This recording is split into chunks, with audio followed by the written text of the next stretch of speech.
నమస్కారం అండి. ఈరోజు ముఖ్యంగా చెప్పేది ఏమంటే,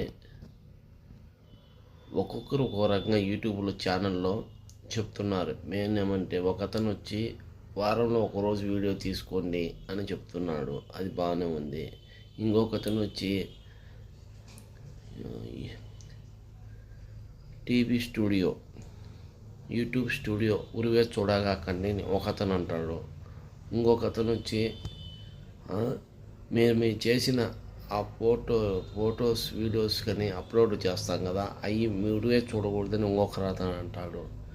అలా ఇప్పుడు మాకు జనాలు చూసినారు లేదా అని కనుక్కునేదానికి ఏ విధంగా చెప్పాలి, అది వివరంగా క్లారిటీ చెప్పండి. జనం ఇప్పుడు పీపుల్స్ ఉన్నారు, ఏదో ఒక చిన్న వీడియో తీస్తాము, అది పబ్లిసిటీ అవుతుంది.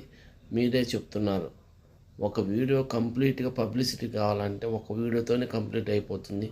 600 వీడియోలు తీసినా 1000 వీడియోలు తీసినా ఒక వీడియోతో అంటున్నారు. అది బాగానే ఉంది. అది ఏ వీడియో తీస్తే మేమన్నీ ఇప్పుడు వీడియోలు కష్టపడిన దానికి ప్రతిఫలం ఉండాలి కదా. దానికి సరైన సమాధానం మీరు చెప్పండి. దానికి చెప్తే మాకు బాగుంటుంది. ఇప్పుడు యూట్యూబ్ స్టూడియో అది ఓపెన్ చేయకని ఒక అతను అంటాడు. యూట్యూబ్ స్టూడియో ఓపెన్ చేస్తే మీకు పూర్తిగా మీరు చూసుకున్నారని అది ఎవరు లైక్ చేయరు, మళ్ళీ ఒకరు అంటారు. అలా ఎందుకు చెప్తున్నా నాకు ఏం అర్థం కావటం లేదు. ఇప్పుడు ఓన్లీ యూట్యూబ్ ఛానల్ ఓపెన్ చేసిన వాళ్ళ పరిస్థితి ఏమి, వాళ్ళు చేయొచ్చా చేయకూడదా, అది కొంచెం క్లారిటీగా చెప్పండి. యూట్యూబ్ ఛానల్ ఇప్పుడంటే మినిమం ఒక వార్తలు చదువుతారు, బ్రేకింగ్ న్యూస్ అని పెట్టి ఒక 30 నిమిషాలు వార్తలు చదువుతారు. 20 నిమిషాలు టీవీనే చూస్తారు జనాలు. ఎక్కువ 20-25 నిమిషాలు, 5 నిమిషాలు అడ్వర్టైజ్మెంట్కి పోయినా 25 నిమిషాలు న్యూస్ చూస్తారు. ఆ 25 నిమిషాలు 5 నిమిషాలే మనం అడ్వర్టైజ్మెంట్ కేటాయిస్తారనమాట. మొత్తం టోటల్ న్యూస్ అంతా 1/2 అవర్ అయితే. ఆ విధంగా తీసుకున్న మేము తీసేదే 3 నిమిషాలు. 3 నిమిషాల్లో మీరు స్టార్ట్ వీడియో చూడకూడదు, అది చూడకూడదు, ఇది చూడకూడదు అని ఆ విధంగా క్లారిటీగా చెప్తున్నారు. అది మీ ఇష్టంలే. మీ ఎందుకంటే మీకు టాలెంట్ ఉంది కాబట్టి మీరు చెప్తున్నారు. ఇప్పుడు కొత్తగా వచ్చింటారు. కొత్తగా అంటే 15 సంవత్సరాలు 16 సంవత్సరాలు యూట్యూబ్ స్టార్ట్ చేయాలని ఒక ఏజ్ అనేది వచ్చింటుంది. వాళ్ళకి తెలియదు, పూర్తిగా అవగాహన. స్కూల్లో టీచర్ ఏం చెప్తున్నానంటే బోర్డు మీద పాఠాలు ఏం చెప్తున్నారు దాని గురించి ఆలోచించమంటాడు, కానీ బోర్డు మీద పాఠాలు ఏమి చెప్తున్నారు దాని గురించే చెప్పమంటాడు. యూట్యూబ్ ఛానల్లో యూట్యూబ్ ఏ విధంగా యూజ్ చేయాలి గురించి ఏమన్నా స్కూల్ టీచర్ ఏమైనా చెప్తాడా? అది చెప్పండి మీరు. యూట్యూబ్ సార్ మేడం స్కూల్లో టీచరు అది చెప్తాడా? చెప్పలేడు. దానికి క్లారిటీ లేదు. ఇప్పుడు టైం పాస్ చేసే వాళ్ళు ఎక్కువ క్లారిటీగా ఇచ్చినప్పుడు చదువుకున్న వాళ్ళ పరిస్థితి ఏంది? అది చూడొద్దు, ఇది చూడొద్దు, ఏదేదో చెప్తున్నారు మీరే. యూట్యూబే చూడాలా. ఇప్పుడు మీరు చెప్తారు, ఒక అమ్మాయి వస్తుంది, 40,000 మంది లైక్ చేశారు, సబ్స్క్రైబ్ చేశారు, లైక్. ఆ అమ్మాయి ఒక రకరకాలుగా చెప్తుంది. ఆ మేడం తప్పుగా నేను చెప్పలేదు, ఎవరు ఇష్టం వాళ్ళది. ఇప్పుడు మేము ఇప్పుడు ఒక బిడ్డ పుడతాడు, బిడ్డ పుడతానే ఆయన ఏమి నేర్చుకోడు, భూదేవి మీద అడుగులు నేర్చుకుంటాడు. స్టార్టింగ్ దోకాడేది, పొలిటీలు కొట్టేది, ఈ పక్క నుంచి ఆ పక్క పొలిటీలు కొట్టేది, నిదానంగా చేసుకుంటాడు. మీరే అంటున్నారు కదా పుడతానే కోటీశ్వరులు కారేలు అని. పుడతానే కోటీశ్వరులు అంటే అమ్మా నాయన కోటీశ్వరులు అయితే పిల్లోడు కోటీశ్వరుడు అవుతాడు, అమ్మా నాయన పేదోడైతే పిల్లోడు కూడా పేదోడు అవుతాడు. అది విధంగా ఉంటుంది మేడం సార్. తప్పుగా ఉంటే క్షమించండి. నాకు ఎందుకో బాధ వేసింది. మీరు ఒక్కొక్క యూట్యూబ్ ఛానల్లో ఒక రకంగా చెప్తున్నారు. నా ప్రయత్నం చేస్తాను. నాకు వచ్చిన చదువు ఏమంటే మంత్రమే. పూజారులు కూడా మంత్రాలే చదువుతారు, కానీ సినిమా పాటలు ఏమైనా పాడతారా? పురోహితులు గుళ్ళల్లో పూజారులు సినిమా పాటలు ఏమైనా పాడతారా? వచ్చి రోడ్డుపైకి వచ్చి పాడరు. నేను చెప్పిన వాళ్ళు పూజలు చేస్తారు. ఎందుకు? దేవుని మన దగ్గర పెట్టుకుంటే దేవుడు మనల్ని చూస్తూ ఉంటాడు.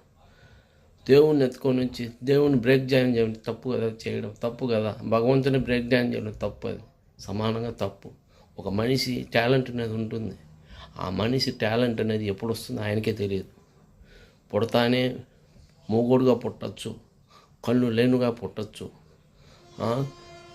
కాళ్ళు చేతులు లేనుగా పుట్టచ్చు, రకరకాలుగా ఉంటుంది సమాజంలో. అందరూ ఒకటేగా ఉన్న టాలెంట్ అనేది. కొంతమంది మూగ వాళ్ళు ఉంటారు, వాళ్ళు చెప్పేది మనం అర్థం చేసుకునే పరిస్థితిలో ఉంటాం. అది కూడా మీరు క్లారిటీగా చెప్పండి సార్, యూట్యూబ్ సార్ మేడం. రకరకాలుగా చెప్తున్నారు. మీరు వారానికి ఒక రోజు వీడియో తీసుకోండి, రోజు పెట్టండి వీడియోలని. అదేం తప్పు కదా అదే యూట్యూబ్లో. నా వీడియో నన్ను చూస్తారు లేదు తర్వాత విషయము. నీ రాలిపోయినాకైనా మీరు చూడండి, నీ చనిపోయినాకైనా చూసుకోండి, నాకేం ఇబ్బందులు. ఎందుకంటే అది నా పేరు అనేది ఎగిరిపోదు ఎప్పటికీ. పూర్ణకేశవరావు అనే పేరు ఎప్పటికీ ఎగిరిపోదు. నేను బతుకున్న రోజులు అట్లా ఉంటుంది. అయితే డిలీట్ చేసుకుంటేనే నేను డిలీట్ చేస్తేనే పోతుంది, అంతేగాని మీరంతా మీరు చేయలేరు, ఏమీ చేయలేరు. నేనే చేసుకోవాలి డిలీట్. ఒకవేళ డౌన్లోడ్ చేసి పెట్టుకోండి, ఫార్వర్డ్ డౌన్లోడ్ చేసుకొని కూడా పెట్టుకొని నెట్లో పెట్టుకొని, మీ ఇష్టం అది. నేనే తప్పుగా ఏమైనా మాట్లాడిన క్షమించను. నేను ఎందుకు చెప్తున్నానంటే, నేను ఒక పేదవాడిని, డబ్బున్నవాడిని కాదు నేనేం సార్ మేడం. ఒక పేదవాడిని, మధ్యరక కుటుంబం నుంచి వచ్చిన వాడిని. నేను మధ్యరక కుటుంబం నుంచి వచ్చిన వాడిని. ఆ విధంగా నేను చెప్తున్నాను. ఎందుకు, తిండి గురించి కూడా నాకు తెలుసు. ఎంత కష్టపడితే, రోజంతా కష్టపడితే 3 పూటలు తిండి తింటాడు ఒక మనిషి. నాన్న సంపాదించి పెడితే అది ఎవరికి నిలలేదు. నేను కష్టపడుతున్న నాకు ఆ కష్టం గురించి నాకు తెలుసు. నాయన నాకు ఎవరు సంపాదించే వాళ్ళు ఎవరు లేరు. నేను 3 పూటలు కష్టపడుకోవాలా, 3 పూటలు నేనే తినాలి. ఒక పూట 3 పూటలు 2 పూటలే తింటాను, ఒక పూట పస్తుంటాను. ఎందుకంటే అది నా వృత్తి. దేవుడిచ్చి నాకు వరం మాది ఇచ్చినాడు కాబట్టి, ఒక పూటన్నా నువ్వు పస్తు ఉండాల్సిందే రా అని దేవుడే నాకు పరీక్ష పెట్టాడు. అది ఆకలి ఉన్నవాడికి వాడికి బాధ తెలుస్తుంది, ఆకలి లేనివాడికి ఏం బాధ తెలియదు. ఆకలి ఎక్కువగా 3 పూటలు 5 పూటలు తింటాడు రోజులో, వానికి ఆ బాధ తెలుస్తుంది. ఎందుకు, డబ్బు లేనప్పుడు ఆకలి ఎక్కువ కూడా అవుతుంది. ఎందుకంటే ఎవడో పెట్టాలా, నేను తినాలి. లేదంటే నేనైనా కష్టపడి తినాలి. సరేనా సార్ మేడం? అందుకే నేను చెప్తాను. ఎందుకంటే మీరేమంటారో, యూట్యూబ్ స్టూడియోస్ చూడొద్దంటారు. ఒక ఛానల్ వాడు ఎవరో తెలియదు, యూట్యూబ్లో వాళ్ళే. ఇంకొకతను వచ్చే వీడియోలు ఎక్కువ పెట్టచ్చు అని ఇంకొకతను అంటాడు. ఒకతను వచ్చే వారానికి ఒక వీడియోనే కంటెంటే ఉండాలంటాడు. పుడతానే కంటెంట్ ఏమైనా వస్తుందా? పుడతానే డైలాగులు ఏమైనా వస్తాయా? పుడతానే భగవంతుడు డైలాగులు పుట్టిస్తాడా? ఈ పిల్లోడి దగ్గర నువ్వు పలకరి డైలాగులని, ఈ పిల్లోడి దగ్గర సినిమా తీపిన భగవంతుడు అని పుట్టించేస్తాడా? చెప్పండి సార్. తప్పుగా ఉంటే క్షమించండి. నేను కరెక్ట్గానే మాట్లాడుతున్నా. మీరేమని అనుకోండి, నీ పిచ్చోని కూడా అనుకోవచ్చు మీరు. ఎందుకంటే సమాజంలో రకరకాల మనుషులు ఉంటారు. సమాజం అన్నాక అందరూ రకరకాలుగా ఉంటారు. అందరికీ నేను సమాధానం చెప్పలేను కాబట్టి అందరూ యూట్యూబ్లో చూస్తూ ఉంటారు. రకరకాలుగా మనుషులు రకరకాల టైప్లో చూస్తూ ఉంటారు యూట్యూబ్లో. అందరికీ నేను సమాధానం చెప్పలేను. ఎందుకంటే ఎవరెవరు మనిషికి నచ్చినట్టు వాళ్ళు పోతూ ఉంటారు సమాజంలో. అందరూ ఒకటేగా ఉండరు. 10 మంది ఇంట్లో బిడ్డలు పుడితే 10 రకాలుగా పుడతారు. అమ్మ నాయనకు ఆడపిల్లలు ఉండొచ్చు, మగపిల్లవాళ్ళు ఉండొచ్చు. వాళ్ళతో అయినట్టు కూడా వాళ్ళ టాలెంట్ కూడా అట్లా ఉంటుంది. సినిమాలో తీసేవాడు ఉంటాడు, కొంచెం నాటకాలు వేసేవాడు ఉంటాడు రోడ్డు మీద. కొంతమంది స్కూల్కు దొంగగా ఈ పక్క ఆ పక్క తిరిగే వాళ్ళు ఉంటారు. ఒక ఫ్యామిలీలోనే చెప్తున్నా, అందరి ఫ్యామిలీ గురించి కాదు. 10 మందిలో 10 రకాలుగా పుడతాడు బిడ్డలు, మగపిల్లలు కానీ ఆడపిల్లలు. రకరకాల పొజిషన్, వాళ్ళ పరిస్థితులు బట్టి, వాళ్ళ అవగాహన బట్టి. తప్పుగా ఉంటే క్షమించండి. Thank you very much. జై భారత్, జై హింద్. ముఖ్యంగా చెప్పేది ఏమంటే, నేను తీసేది వీడియోనే, నన్ను ఎవరు చూడడంలే. నాకు ఎంత బాధ, నాకు జీరోనే. ఎప్పుడు నా ఏరియాలో ఎవరినో పోయినా యూట్యూబ్ సెట్టింగ్ గురించి అడిగితే నాకు తెలియదు. మీరు ఏ విధంగా సెట్టింగ్ చేస్తారో ఆ భగవంతుడికే తెలియాలి. మీకే ఏమైనా సినిమా ఆటల దగ్గర మీరు ఏమైనా సెట్టింగ్ నేర్చుకుంటున్నారా? అది చెప్పండి మాకు. మేము కూడా సినిమా ఆటలు వాళ్ళు ఎలా కావిలు కూర్చుంటాం, పోయి సెట్టింగ్ నేర్పించు. ఏం సార్ ఇటు చెప్తారండి సార్? వీడియో తీస్తే అన్ని 10 వీడియోలు తీస్తే అప్లోడ్ చేయలేరు. ఒక వీడియో చూస్తే తీయమంటారు. మీ యూట్యూబ్ స్టూడియో చూడకూడదు అంటారు.